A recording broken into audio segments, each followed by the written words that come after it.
Hello everyone, welcome back to my Nupur ব্লগে তোমাদের সবাইকে স্বাগত জানাচ্ছি। দেখো, আজকে আমি নতুন রেসিপি ট্রাই করেছি। তো এটা বানাতে খুবই সহজ আর খুবই ঘরোয়া পদ্ধতিতে এটা তৈরি হয়ে যায়। আর আমাদের গ্রামের বাড়ির পাশে পাশে সবসময় কচু পাতা থাকে। তো কচু পাতা যেভাবেই হোক তোমরা খেতে ভালোবাসো, অনেকেই খায় না, কেন গলা ধরে তার জন্য। তো তার পরিমাণে দেখো কচু পাতাগুলো, এই কচু পাতাগুলো দিয়ে ভর্তা যদি করো তাহলে সত্যি খুব সুন্দর সুস্বাদনীয় স্বাদ লাগে। তো দেখো, কচু পাতাগুলো আমি একটা একটা করে ভালো করে ধুয়ে পরিষ্কার করে নিয়েছি। তারপরে ছোট ছোট করে কেটে একটা পাত্রে রেখেছি। তো পরিমাণে সামান্য একটু জল দিয়ে আর একটা গোটা লেবু আর কিছুটা লবণ, পরিমাণ মতন লবণ দিয়ে আমি এটাকে চুলোয় বসাবো।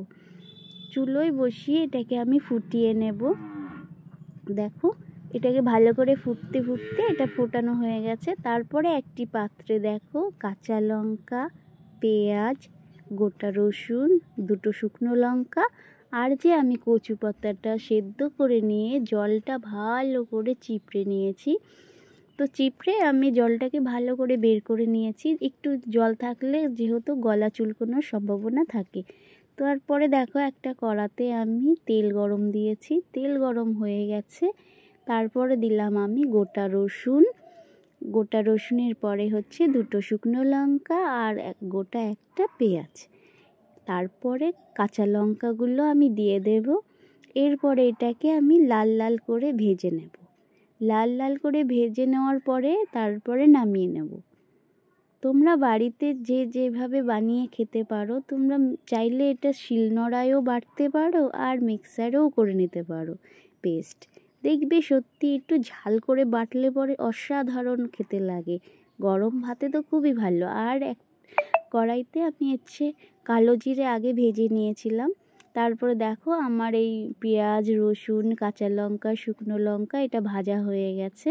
আর তারপরে যে কচু শাকটা ছিল, সেই কচু শাকটা আমি এর মধ্যে দিয়ে নাড়াচাড়া দিয়ে এটাকেও একটু হালকা করে ভেজে নেব ভালো মতন, যাতে এটা গলা না ধরে। তো এটাকে দেখো নাড়াচাড়া করতে করতে ভালো মতন হয়ে গেছে।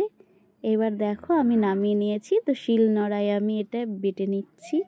না, হাতে বাটা একটা টেস্ট আর মিক্সারে করে নিলে সেটা আলাদা টেস্ট। তো বেশিরভাগ শিলনোড়া বাটলে পরে বেশি ভালো লাগে আর খুব সুন্দর, খুব সুস্বাদনীয় স্বাদ লাগে। তো দেখো, বাটতে এটা মিহি করে বেটে নাও, খুবই ভালো লাগে খেতে। তোমরা চাইলে এর মধ্যে একটু সামান্য লেবু দিতে পারো, তবে আমি তো একবার লেবু দিয়েছি আর দেবো না। তো নামানোর দেখো আমার বাটা হয়ে গেছে। তো পরে লাস্ট ফিনিশিংয়ে আমি একটু কাঁচা সর্ষের তেল দেবো। কাঁচা সর্ষের তেলটা দিয়ে ভালো করে মেশাবো।